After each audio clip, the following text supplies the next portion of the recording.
O que nós encontramos de naturalismo ali? Uma certa influência do cientificismo da época, né? O determinismo biológico, nós podemos chamar ali a questão de Charles Darwin, né? Que vamos chamar de darwinismo social, o que Darwin teorizou na natureza, né? Nos animais, a gente vem ver ali na sociedade esse darwinismo social, que é essa dominação de um sobre o outro, onde os mais fortes prevalecem, os mais fracos vão sucumbindo. E vamos perceber que ali é o aspecto naturalista. Vamos lembrar de Ângela ali como elemento que ele diz que é a própria encarnação do sexo, não é?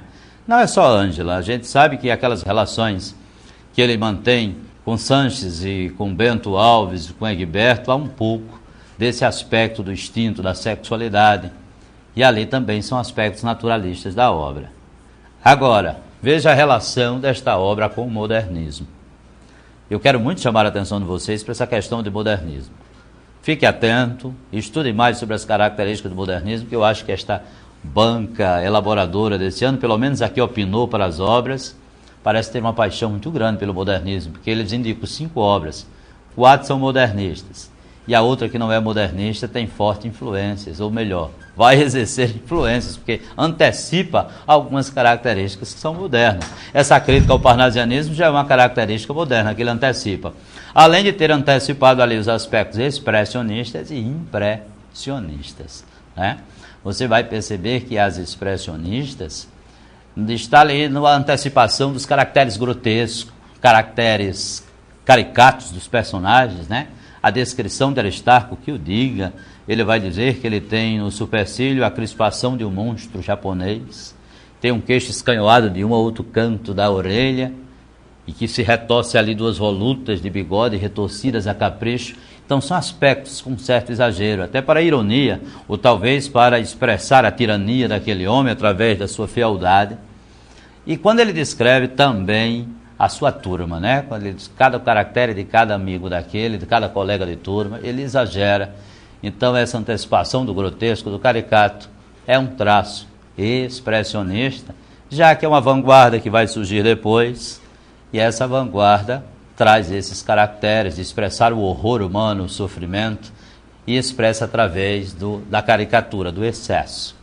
E o impressionismo, apesar da semelhança, ele tem suas características bem diferentes. O impressionismo a gente liga principalmente à subjetividade, porque ali você vai perceber que o narrador nem sempre escreve o que ele vê, mas a impressão do que as coisas lhe causam, né? Eu quero lembrar aqui 3 passagens bem impressionistas para vocês. Veja bem, ele lá dentro do Ateneu, e achava que o tédio era um dos principais elementos corruptores da alma daqueles jovens, aí ele vai dizer o quê? Que aquelas paredes são claras da caiação do tédio. Qual foi a impressão que a parede branca causou a ele? A impressão de tédio. Em vez de dizer que a parede era clara porque era pintada de cal, ele diz não, ela é caiada de tédio. Essa foi a impressão que ela passou. Então ali é uma passagem impressionista. Ele olha para a floresta da Tijuca e vai dizer a toalha esmeraldina do campo. E ali você percebe que essa toalha foi a impressão que ele teve. Toalha verde, né? Ele chama de esmeraldina do campo. O olhar de Sanches, depois que ele rompe com Sanches, diz, depois daquilo ocorrido, quando nós nos encontramos pela primeira vez, o homem olhou para mim e viu que tudo estava acabado entre nós. Mas ele olhava para mim temperando o olhar com um brilho de facadas. Olha a impressão que ele teve do olhar do outro. Brilho de facadas. Era a impressão que ele tinha diante do olhar do amigo. E esses são os traços impressionistas da obra que vem com toda essa carga de subjetividade. E eu quero lembrar a vocês que esses são traços de antecipação do modernismo. Quando ele escreveu o impressionismo não existia quanto consciência de estética. E mais adiante vai se perceber que o que Raul Pompeia tinha feito era uma antecipação desses caracteres, né? Aí vamos voltar agora a Jorge Fernandes para lembrar a vocês, em linhas gerais, porque você não vai para a prova com 40 textos na mente. 40 textos, não vai, né? Não vamos ter essa ilusão. Mas se você conhece essas características gerais, você olha para o texto e reconhece aquilo que o autor quis fazer, qual é a linguagem que ele expressa, a temática que ele apresenta, não é? E ali a gente vê como modernista de primeira geração, Ele gostou, pelo menos ele faz ali no livro de poemas, poesia por série. Pega um tema e faz uma série. Poema parnasiano, 1, 2, 3, 4, 5, sem número. Poema das Serras, ele faz outra série. Poema das Serras 1, 2, 3, 4. A série de poemas Aviões, né? E ali ele vai fazendo. E a gente vai perceber nessa série, que quando ele termina a série, ele começa a fazer os poemas avulsos, mas que retomam os temas que já foram. Por exemplo, o poema Jaú. O Jaú nada mais é do que uma retomada da temática da série Aviões. E Aviões e Jaú retoma uma característica que se chama futurismo, né? Ele sofreu essas influências muito fortes do futurismo, influências estéticas. Ele não colocou ali a influência ideológica do futurismo, que era fascismo, né? Mas o futurismo esteticamente rico, ele vai colocar essas ideias futuristas, que é a exaltação à máquina, à velocidade, à cinética, ao motor, à indústria, ao automóvel, ao avião. E ali você vai perceber que na série do Poema das Serras, ele faz um verdadeiro descritivismo de paisagem, de cenas, do sertão, do seridó, aquela paisagem serrana, quando ele observa na paisagem que as pedras parecem mais formas de animais, patas de bicho, e ele fica fazendo aquela observação. E ali você observa que dentro dessa paisagem sertaneja, serrana, rústica, há o rompimento de um elemento, que é o elemento futurista. A novidade tecnológica, o automóvel cruzando as estradas do sertão, modificando a paisagem, assombrando e ao mesmo tempo deslumbrando o homem sertanejo.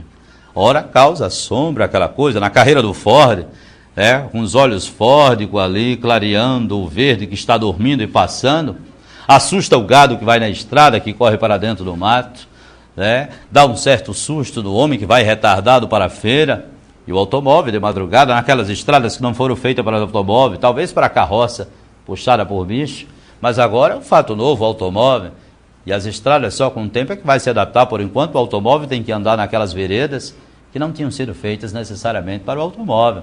O automóvel faz parte do novo e está ali rompendo essa paisagem rústica, sertaneja, agreste, seridoense, na verdade.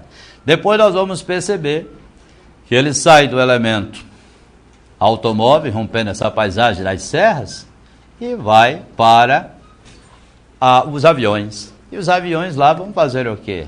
Vão também. Os aviões, vai ser focalizado os aviões e não mais a paisagem natural, mas o elemento agora futurista, tecnológico. E os aviões, assim como o automóvel, tanto vai causar assombro como deslumbramento ao homem, não só o homem sertanejo, o caboclo, como ele fala, vai causar deslumbramento e assombrar o homem de Natal, o homem urbano, que passa o dia com a cabeça levantada para o céu, esperando o avião aparecer, e que no fim de tarde vai para lá, ok?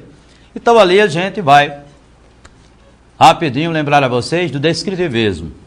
Não pense que porque ele é descritivo, ele é parnasiano, porque uma das características do parnasianismo é o descritivismo. O descritivismo dele é das paisagens, das cenas, dos objetos de sertão. Mas apesar disso, não é só de localismo, regionalismo e urbanidade. A poesia roda é como um oásis ali dentro. Ela traz a temática social. Ele pega o objeto roda, desprezado, jogado na rua, como ele diz, vagabunda e oca, mas um dia ela já foi dourada, ela já foi cercada de borracha, já andou com as suas iguais no assoalho de um palacete rico. Era parte de um brinquedo de um menino rico que hoje continua dourada e ambicionada aos olhos do menino pobre. E ali ele fala dessas disparidades sociais. E o elemento de brasilidade na rede, então ele cria ali, ele sai da poesia local e se estende para uma poesia nacional. A rede não é só um elemento nordestino, é o berço da grande raça, é ancestral, é histórico. E ali continua hoje nos alpendres dos apartamentos, das mansões, da casa comum, do alpendre do homem da fazenda, a rede que ainda serve de berço para o menino do campo, E ali ele mostra tudo isso. Esse é o grande elemento de brasilidade.